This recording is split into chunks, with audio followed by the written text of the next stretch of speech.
decide how much cardio is necessary for bulking and for cutting? The general rule of thumb is, in order to get as lean as possible for a show, the off season should have as little as possible, so that you've created room to increase duration or increase intensity in your cardio throughout your prep. Or if someone is prepping for vacation or a wedding, whatever the case may be, get as close to your goals as possible with the least amount of effort. So you're deciding based on your goal. Yeah, and what's happening. So like, again, keeping nutrition and resistance training and training split the same, keeping all that constant. What kinds are there? I'm not talking about lunges, treadmill, etc. More so steady state, high heart rate. I think it's good to have like a calorie cardio goal, you know, or even heart rate goals. You can always convert like the different units of measurement that someone's tracking, whether it's duration, heart rate, performance-based, or whatever the case may be. So we're talking about high heart rate, steady state. At the end of the day, they need to move, and their weekly caloric expenditure needs to be more than their caloric intake, and they will begin losing weight. Let's think of it like duration-based and heart rate-based.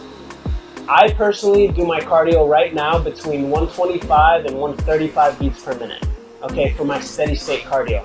I'm allowed to do whatever piece of equipment I want. I could hop on one foot for 30 minutes if I wanted to.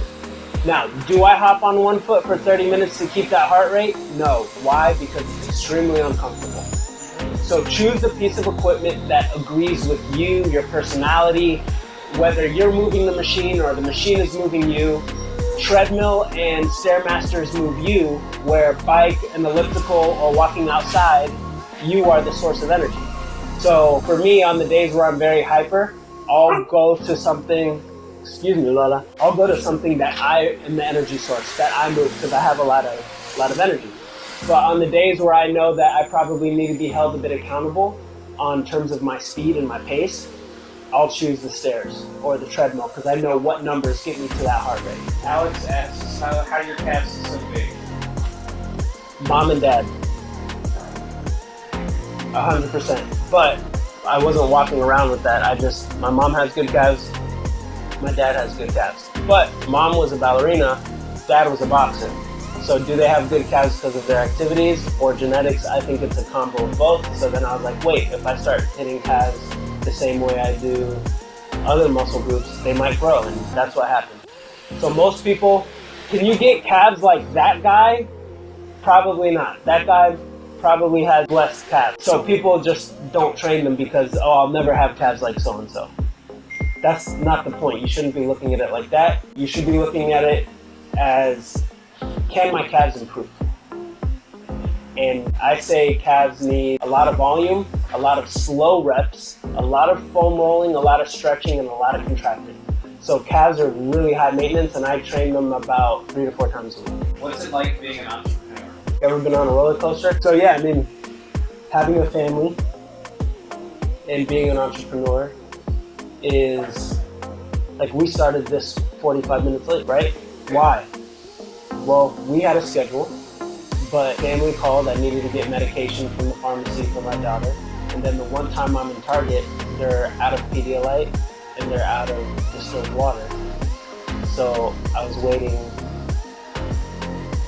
I think I waited like 20 minutes for them to get both items in the back.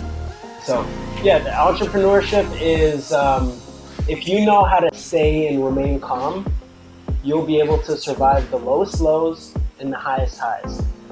Don't celebrate too hard, and don't get too down when shit happens to you. Something really bad can happen tomorrow, and many things really bad have happened in the past during some of the days where I needed to perform my best.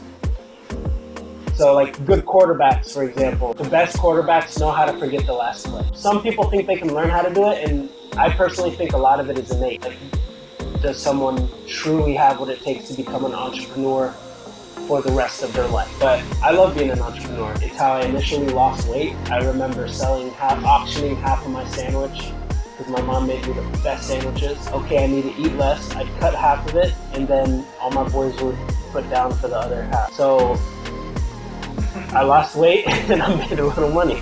So, I mean, you just kind of have it. Like I mowed lawns. My boys and I, we shoveled snow.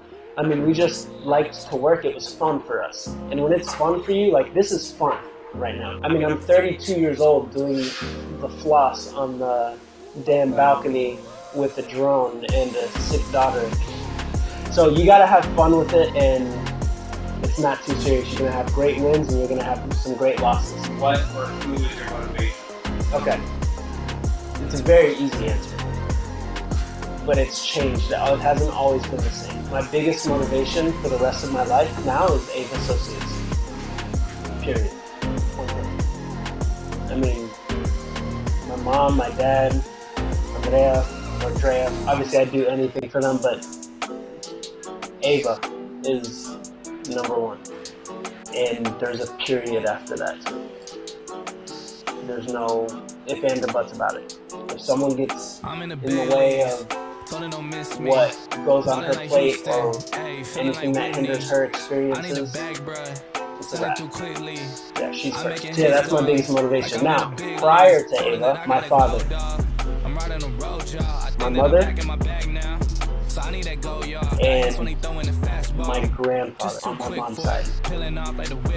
Those are probably my top three motivators in terms of me watching them and leading as example. So those are my motivators of, oh, I want to do what they did. Motivators wanting me to get up and work prior to Ava was Drea.